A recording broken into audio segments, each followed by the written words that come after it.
네, 안녕하세요. 오늘 2025년 10월 28일인데요. 와, 미국 증시가 또 사상 최고치를 갈아치웠습니다. 네, 정말 기록적인 날입니다. 나스닥, S&P 500, 다우지수 전부 다요. 정말 뜨거운데 오늘 주신 자료들을 보니까 이 열기 속에 숨겨진 어떤 고민거리도 좀 만만치 않아 보이더라고요. 맞습니다. 그래서 이번 딥다이브에서는 이 놀라운 상승세, 진짜 동력이 뭔지, 또 우리가 혹시 놓치고 있는 위험 신호는 없는지 좀 명확하게 파악해보는 데 집중해보죠. 네, 좋습니다. 말씀하신 대로 그야말로 기록적인 날이었죠. 특히 기술주들이 시장을 아주 강하게 이끌었어요. 네, 나스닥이 1.9%나 올랐죠. 네, 그리고 S&P 500은 처음으로 6,800선을 넘었고요. 다우지수도 최고치를 경신했죠. 와, 전반적으로 투자 심리는 아주 강했는데 다만 거래량이 평소보다 조금 적었다는 거? 그 점은 약간의 신중함도 뭐랄까 엿보이는 대목이긴 해요. 그렇군요. 거래량은 조금 아쉬웠다. 근데 가장 큰 엔진은 역시 AI 같아요. 그 자료에도 있었지만 엔비디아가 노키아에 10억 달러 투자한다. 이 소식 하나에 노키아 주가가 24%나 뛰었잖아요. 네네, 엄청났죠. 이건 좀 놀라운데요? 이게 바로 그 킹메이커 효과라고 볼 수 있는 거죠. 그러니까 엔비디아 같은 AI 선도지자가 어떤 결정을 내리면 뭐 관련 없어 보이던 노키아 같은 기업의 가치까지 확 끌어올리는 거예요. 아하, 그런 거군요. 네, 퀄컴도 보세요. 데이터 센터용 새 AI 칩 발표했더니 11.1% 급등했고요. 페이팔은 오픈 AI랑 손잡고 대화 영상 거래 있잖아요. 아, 챗봇으로 바로 쇼핑하는. 네, 그렇죠. 그런 사업 기대감으로 3.9% 올랐어요. 그러니까 AI가 앞으로 뭘 바꿔놓을 거다 이런 기대감이 시장 전체를 정말 강하게 밀어 올리고 있는 겁니다. 거기에 기름을 부은 게 연준의 금리 인하 기대감인 거죠? 시장은 거의 100% 확신하는 분위기던데요? 맞아요.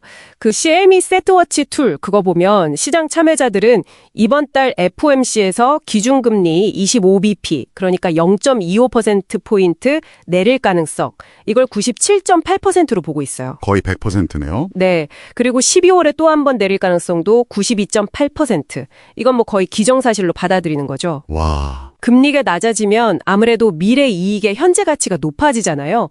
그러니까 특히 성장주, 기술주에게는 아주 좋은 소식이죠. 아, 기술주에게는 정말 큰 호재군요. 그리고 잠시 좀 잠잠했던 미중 관계도 영향을 좀 미쳤고요. 네, 단기적으로는요. 트럼프 대통령이 시진핑 주석하고 이제 곧 만날 텐데 그 회담 앞두고 좀 긍정적인 발언을 내놨어요. 그게 이제 단기적으로나마 무역 갈등이 좀 완화될 수 있겠다 이런 기대감을 치웠죠. 네네. 그러니까 이 세 가지 AI 기대감, 금리 인하 거의 확신 수준, 그리고 지정학적 긴장 완화 조짐 이게 딱 맞물리면서 강력한 상승 동력을 만든 거예요. 네. AI 스토리 정말 매력적이긴 한데 근데 주신 자료 보다 보니까 밸류에이션 수치는 좀 무섭던데요. S&P 500 선행 PER이 22.7배면 과거 평균보다 훨씬 높은 거잖아요. 이 괴리감은 어떻게 봐야 할까요? 아, 정확한 지적이십니다. 현재 밸류에이션은 분명히 부담스러운 수준이에요.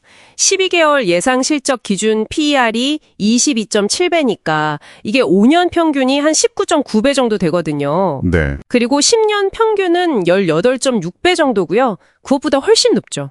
훨씬 높네요. 더 우려스러운 건 그 로버트 실러 교수의 케이프 비율 있잖아요. 경기 조정 주가 수익 비율. 이게 39.65까지 올라갔어요. 39.65요? 와. 네, 이건 닷컴 버블 때 이후로 가장 높은 수치고요. 역사적으로 이 정도로 높았던 적은 딱 두 번. 1929년 대공황 직전하고 2000년 닷컴 버블 붕괴 직전뿐이었어요. 아, 듣기만 해도 좀 섬뜩한데요? 물론 뭐 과거랑 지금이 똑같다고 할 수는 없지만 그래도 이게 무시하기는 좀 어려운 그런 경고 신호인 건 맞아요. 게다가 이게 소수의 빅테크 기업에 너무 쏠려 있다는 점도 좀 불안 요소인 것 같아요. 상위 10개 기업이 S&P 500 시가총액의 40%나 차지한다니? 만약 이 기업들이 흔들리면 시장 전체가 휘청일 수 있겠네요. 맞습니다. 그게 바로 시스템적 위험이죠. 실제로 뱅크 오브 아메리카 설문조사에서도 글로벌 펀드 매니저들이 AI 주식 버블, 이걸 가장 큰 위험으로 꼽았을 정도니까요. 아, 역시 다들 그렇게 보고 있군요. 네, 이런 집중 현상은 뭐 특정 기업 하나의 문제가 생기면 그게 시장 전체의 문제로 확 번질 수 있다는 그런 취약점을 안고 있는 거죠. 이런 상황에서 또 거시경제 여건도 만만치가 않죠. 스태그플레이션 초기 징후가 보인다? 이런 분석도 있던데요. 네, 지금 미국 경제가 딱 그런 상황이에요. 9월 소비자 물가 지수 CPI 상승률은 여전히 3.0%로 높잖아요. 네, 아직 높죠. 그런데 고용 시장은 또 둔화될 조짐을 보이고 있단 말이죠. 이게 바로 스태그플레이션. 물가는 오르는데 경기는 둔화되는 현상이에요. 연준 입장에서는 정말 어려운 상황이죠. 물가를 잡자니 경기가 걱정되고 경기를 살리자니 물가가 또 불안하고 딱 딜레마에 빠진 거예요. 시장은 연준이 기적같이 골디락스 정책을 펼쳐주길 기대하지만 실패할 가능성도 염두에 둬야 합니다. 그리고 미중 갈등도 단순히 관세 문제가 아니라 이제는 AI를 둘러싼 기술 냉전이다. 이런 시각도 있고 또 미국 안에서는 연방정부 셧다운이 장기화될 가능성 같은 그런 정치적 불확실성도 잠재적인 위험 요인이고요. 그렇죠. 이런 요인들이 단기적인 낙관론에 가려져 있긴 한데 장기적으로는 글로벌 공급망이나 기업 실적에 계속 부담을 줄 수 있는 근본적인 문제들이 여전히 남아있는 거죠. 아까 연준이 딜레마에 빠졌다고 하셨는데 이게 바로 지금 잘 나가는 기술주들한테는 가장 큰 약점일 수 있는 금리 문제랑 딱 연결되는 거 아닐까요? 바로 그겁니다. 핵심적인 리스크예요. 기술주 주가라는 게 결국 먼 미래 현금 흐름에 대한 기대를 현재 가치로 할인해서 매기는 거잖아요. 네, 그렇죠. 할인율. 근데 금리가 바로 그 할인율 역할을 하거든요. 만약에 인플레이션이 생각보다 안 잡혀서 연준이 예상보다 매파적으로, 그러니까 금리 인상 쪽으로 방향을 확 틀어버리는 그런 매파적 충격, 허키시 서프라이즈가 온다면 어떻게 될까요? 지금 이렇게 높은 기술주 밸류에이션은 정말 큰 충격을 받을 수밖에 없어요.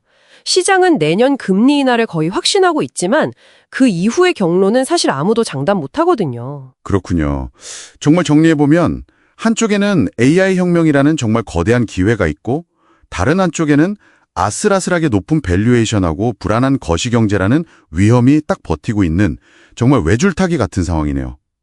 그래서 이 모든 것이 지금 이 상황을 지켜보는 당신에겐 어떤 의미일까요? 네, 현재 시장은 정말 강력한 상승 동력하고 또 동시에 아주 취약한 기반이 위태롭게 공존하는 상태다. 이렇게 말씀드릴 수 있을 것 같아요.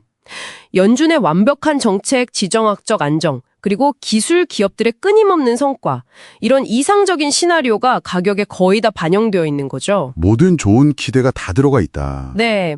그래서 이 기대 중에 단 하나라도 어긋나면 시장은 언제든 방향을 확 틀 수 있다. 이 점을 꼭 기억하셔야 해요. 그렇다면 이런 질문을 좀 던져볼 수 있겠네요. 지금 시장이 이렇게 소수의 AI 기업하고 연준의 완벽한 정책에 대한 기대, 그러니까 어떤 이야기, 내러티브에 크게 의존하고 있다면요. 만약에 근본적인 상황 변화는 없는데 이 이야기 자체가 흔들리기 시작하면 어떻게 될까요? 바로 그 점이 핵심인 것 같습니다. 현재 이 랠리의 얼마만큼이 실제 펀더멘탈, 그러니까 실질적인 가치이고 또 얼마만큼이 심리에 기댄 것이며 그 심리는 또 얼마나 쉽게 흔들릴 수 있을까. 이 부분을 당신도 한번 깊이 생각해 볼 필요가 있겠습니다.